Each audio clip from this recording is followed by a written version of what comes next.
Hi, welcome to Lesson 23, Session 1. Today we're going to be exploring division with unit fractions. We're going to be, over the next couple of days, talking about how we can interpret division, interpret division of a unit fraction using a non-zero whole number and compute such quotients. That's a mouthful, but today we're just going to be really exploring how we can divide with unit fractions.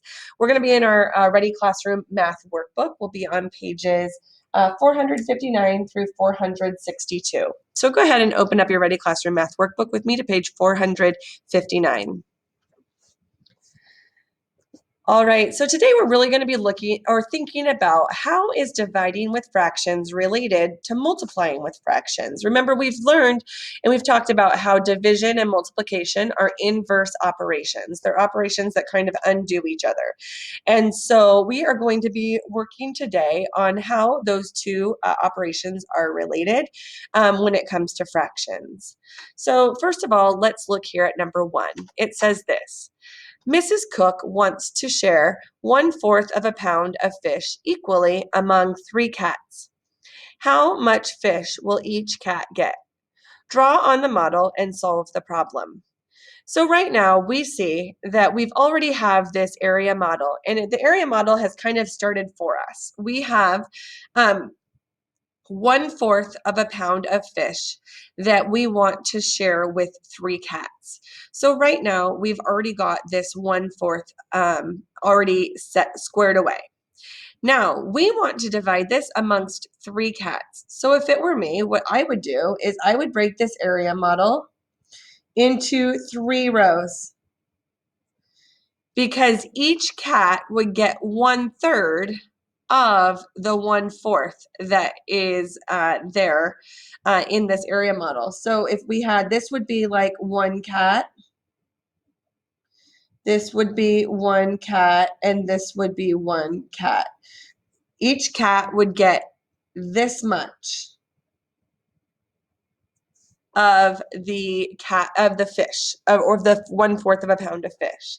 So if we were trying to figure out, if we had started with 1/4 and we divided it between 3 cats, each cat would get this amount. So how much will each cat get?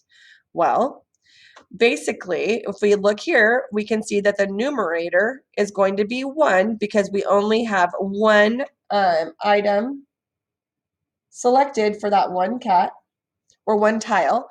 And then how many tiles are there in the whole?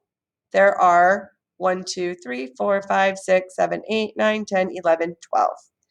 There are 12. So each cat would get 1/12 of a pound of fish. So now we've learned this a little bit differently, because we've learned about having we've learned how to use this area model for multiplication. So it's interesting to use it for division now. But really, that's what we just did. We completed the division equation to match the area model. We started with 1/4. That's what was shaded in blue. We divided that 1/4 section into 3 parts because there were 3 cats. So we divided it into 3 parts, and we got the answer of 1/12. So 1 cat gets 1/12 of 1/12 of a pound of fish. Now, if we're thinking about this, let's look at this problem about Mrs. Cook again. We're going to complete the statements below to solve the same division problem using multiplication. So each cat will get how much of 1/4 pound of fish? So this is what we know. This is the part that we've been working on for over the last several weeks. So we know that we have 3 cats, and we divide this pound of fish into 3 sections. So this would be 1/3, 1/3, and 1/3. So each cat gets 1/3 of 1/4. So each cat will get 1/3 of 1/4. The reason we figured that out was because there were 3 cats. So that was separated into 3 parts. Each cat gets 1/3. And then if we were writing that as a multiplication sentence, this is what we've been doing. We would write it as 1/3 times 1/4 equals 1/12. So we're going to continue our work with that today, but we're really going to be looking at trying to see how division and multiplication go together. Let's go ahead and go to page 460. Number 3 says this: Mr. Putnam wants to cut a 3-foot rope into 1/4 foot pieces. How many 1/4 foot pieces can he cut? Draw on the bar model to solve the problem. So first of all, we know he has 3 feet all together. So I guess let's go back. I want to step back.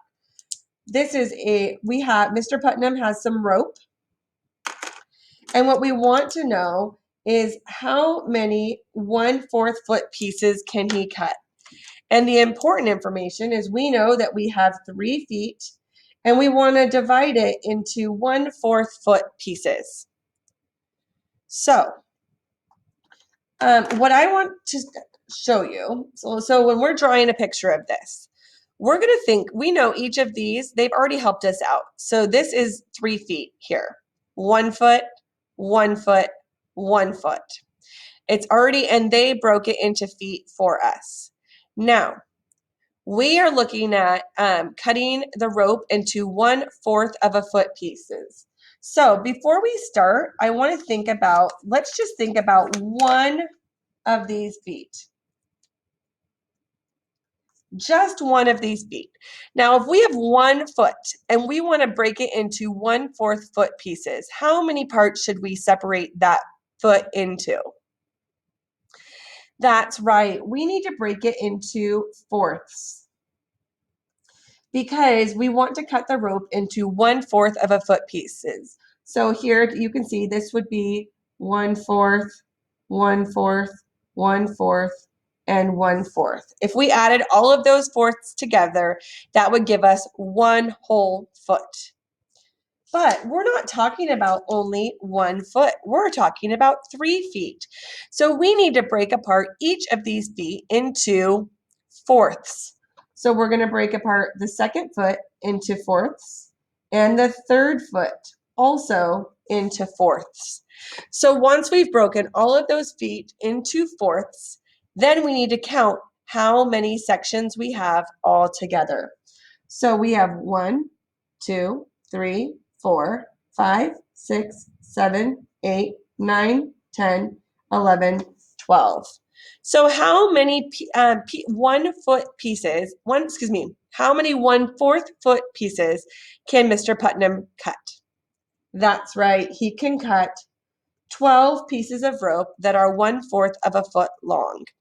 So if we were completing this division equation to match our model, if we had 3 feet and we divided it into 1/4 of a foot section, how many sections would we have, or how many pieces would we have? We would have 12 pieces all together. Number 4 says this: look at your model again. Complete the statements below to solve the same division problem using multiplication. So how many, if we're looking at, I'm going to highlight it, if we're just looking at 1 foot. Oops, I highlighted a little too far there. Here, I'll highlight it in pink as well so we can see what I was talking about. If we highlight just 1 foot of that, how many fourths are in just 1 foot? That's right. There are 4 fourths in each whole foot. Now, write a multiplication equation to find the number of fourths in 3 feet. So if there are 4 fourths in 1 foot, I would multiply 4 times 3 to find out how many fourths there are in 3 feet, which would be 12. So Mr. Putnam can cut 12 1/4 foot pieces of rope.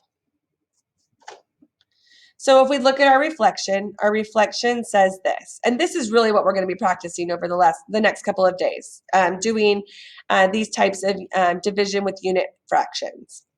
Explain what it means to divide 3 by 1/4. Include a real-world example from the problem above in your explanation. So 3 divided by 1/4 means finding out how many fourths are in 3 wholes. This is like finding out how many friends can share 3 pizzas if each friend gets 1/4 of a pizza. And you know how much I love pizza. I talk about it all the time. So I always use opportunities that I can to talk about pizza. So if I had 3 pizzas and I cut those pizzas into fourths, and each friend gets 1/4 of a pizza, how many friends can eat that pizza? 1 friend, 2 friend, 3 friend, 4 friend, 5, 6, 7, 8, 9, 10, 11, 12. So 12 friends could share these 3 pizzas if each friend got 1/4 of a pizza.